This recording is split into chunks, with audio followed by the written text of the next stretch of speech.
Welcome to Mastering Your Monday podcast, and this is the show that talks about boundaries, work-life balance, and living a life where you have control. This is for highly driven professionals who want to develop a more balanced professional and personal life and live out their true values. Those who are ready to grab the reins and change the status quo. The professional who's ready to have a life again and who's ready to take a stand, living in a way that you feel respected, valued, and fulfilled each and every day. We talk about topics like setting boundaries, taking risks, life management, and all the tips, techniques, and strategies to help you master your Monday, one day at a time.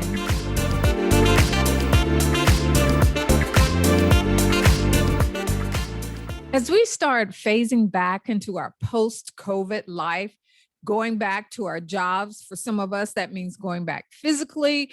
For others, it means still teleworking, but not to the extent that we used to. Or we're finding ourselves in new jobs or new careers, totally new careers. And for some of us, that means a whole new venue change. Making sure that you're doing something that you really love, changing from a job now to being an entrepreneur or whatever that looks like for you. And some things that we used to take for granted are no longer at our fingertips. Things like childcare, maybe having to find a new childcare provider or re-looking at how you're going to incorporate child care into your life right now. Your favorite restaurants are no longer there. That restaurant that you used to go to, either it's no longer there, they've changed the food, new personnel, but something about it is different. And even planning for an outing has really changed for us. You have to make reservations ahead of time, know what the lay of the land is, how many people are there, and it feels strange. Actually, it feels a little off. And it's kind of hard to pin down what about it doesn't feel quite, I don't know if I say right or the same. Hey, this is Michelle O'Neill here on Mastering Your Monday podcast. And I love a great conversation. So pull up a chair, come on, ringside that is, and let's dive into this a little deeper today on episode 21, what to do when uncertainty is squeezing the life out of you. The thing is, changes and uncertainties that seem to travel with them aren't all bad. Sometimes when we have those changes, they aren't always bad. The thing is, even when everything is moving in a direction that you're excited about, there are times when that small little nagging feeling of uncertainty tends to put a damper on things and actually squash your joy. That what if, but not in a good way. When we allow the fear of uncertainty to drive our lives, it actually affects our brain and our ability to function properly. Our prefrontal cortex actually begins shutting down. It impairs our ability to solve problems, or our focus is a little skewed. And it's harder for us to actually pay attention because we're so worried about whatever else is going on. And it creates an inability for us to stay flexible, because when you're so focused on one thing or another, you lose your fluidity and your ability to be flexible. So let me tell you something.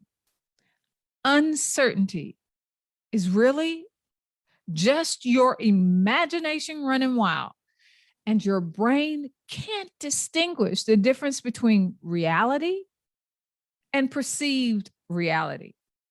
You find yourself thinking things like, what if I don't make it? What if I don't make enough money to pay the bills?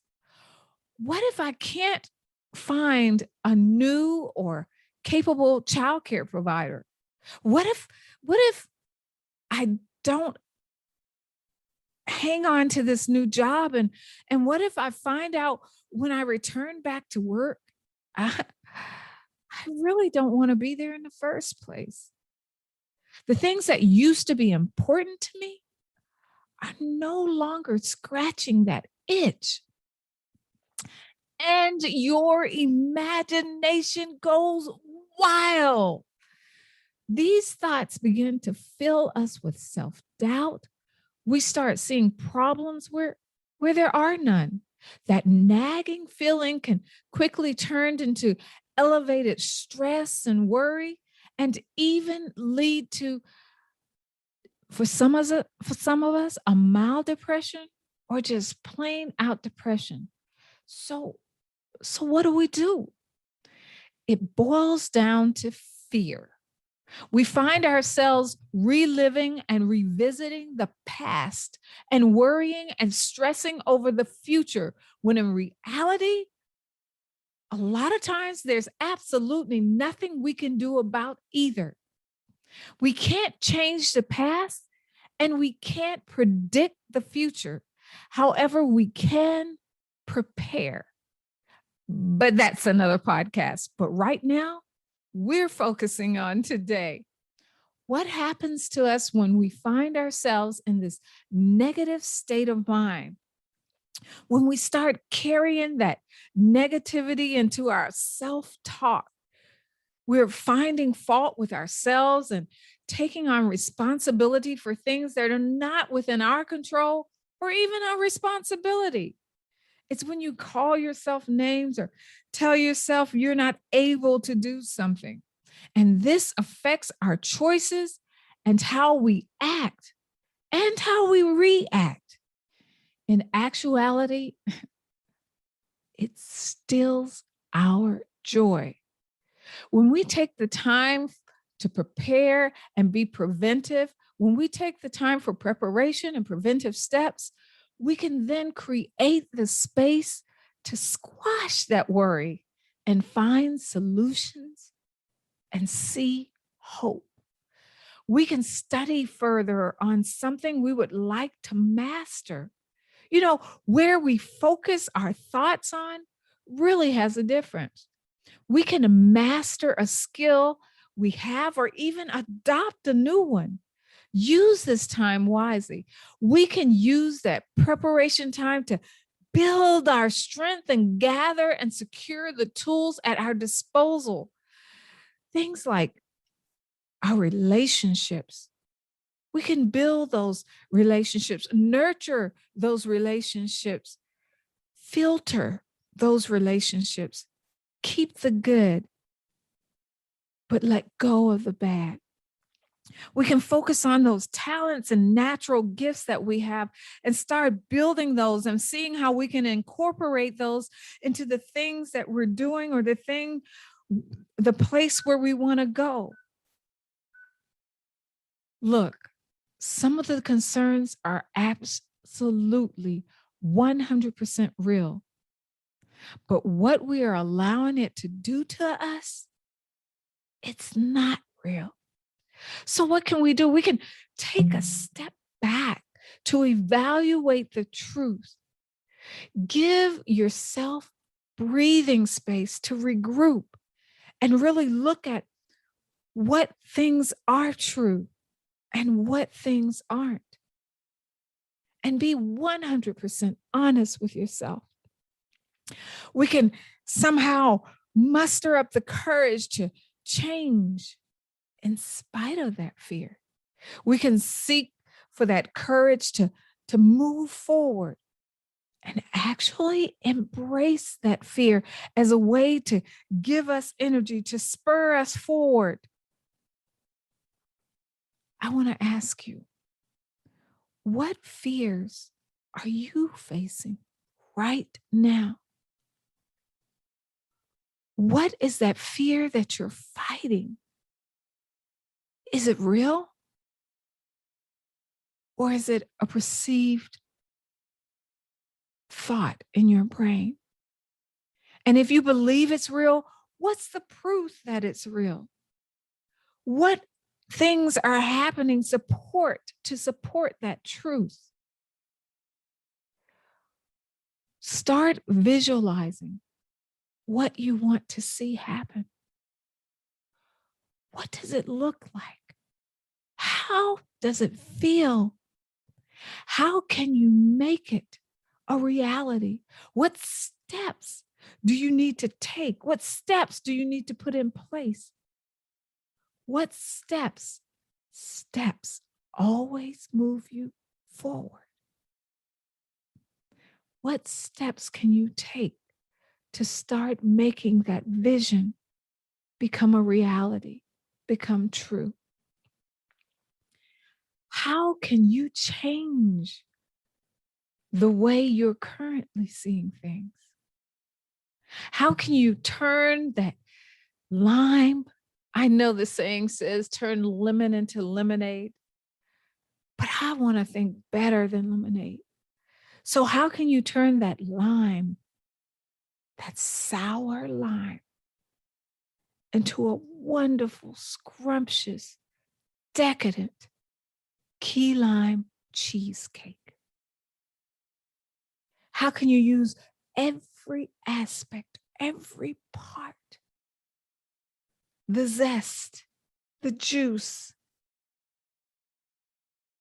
every part of that lime to make something better? You know, we are not responsible for the outcome,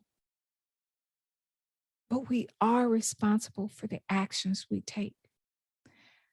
So I would encourage you to ask yourself honestly, what is my responsibility in all this? What actually can I take responsibility for in this?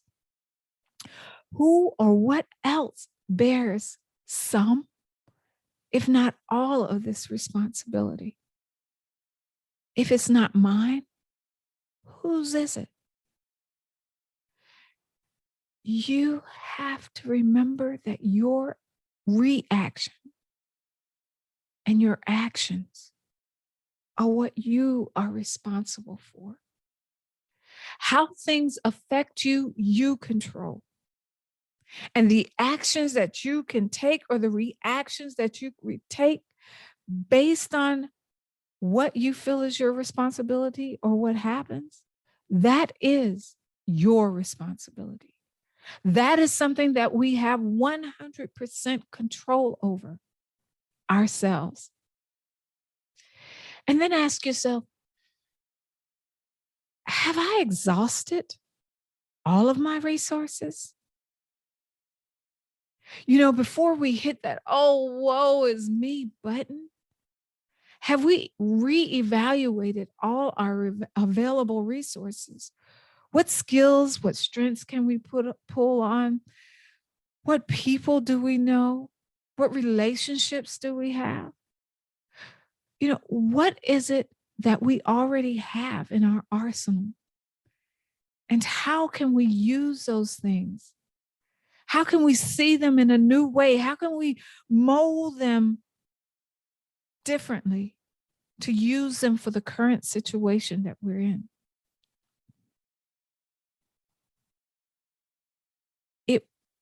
If worry is driving your action, there are things that we can actually do for that. One of the things I saw just recently is that a lot of times it's up to us to turn that worry over, to release that responsibility, what I just spoke about just a few minutes ago, and to shift that weight of that worry. That we're not always to carry that burden and that weight of that worry, but what can we do? I would encourage you, and this is what I saw, is to create a worry box. Well, Michelle, what's a worry box? You know, it's a box with a slit in it, or a jar, or whatever you want to use. But start writing down. When you worry, write it down. Look at that worry and evaluate it. And then I want you to turn it over. If it's not your responsibility, and nothing you can do about it, turn it over. Release that responsibility and drop it in the box. At that point, you have shifted the weight because it's no longer yours to bear. You've given it away. You know, these questions and the exercises that I've just shared with you are some of the exact processes that I walk my clients through. And so I know their work, they work. And so I wanted to share them with you. But sometimes it just takes someone to walk that journey with you. And that's what I'm here for. So I want to leave you with this thought. Don't let uncertainty be the stealer of your joy. I am so glad you were able to hang out with me today for this ringside chat. And let me tell you, you are amazing. And I hope you enjoyed this episode. If you haven't done so already, make sure you hit subscribe so you don't miss a single episode. One more thing I want you to do, and that's visit masteringyourmonday.com/pathway, because that's where you'll find some goodies and gifts just for you. Make sure you let me know how I can serve you further by reaching out to me in the comments, or just like I said, use the link I provided, masteringyourmonday.com/pathway. In the meantime, take care and remember, master every day like it's your Monday. Bye-bye. I want to thank you for listening to the Mastering Your Monday podcast. I hope you learned at least one tip or technique you can walk away with and implement today. Don't forget to subscribe, rate, and review the show, and let us know how much you enjoyed it and what you learned from this episode. We honor your time and your commitment to Mastering Your Monday podcast. And as always, we want to remind you, you are cherished, respected, valued, and in control. See you on the next episode.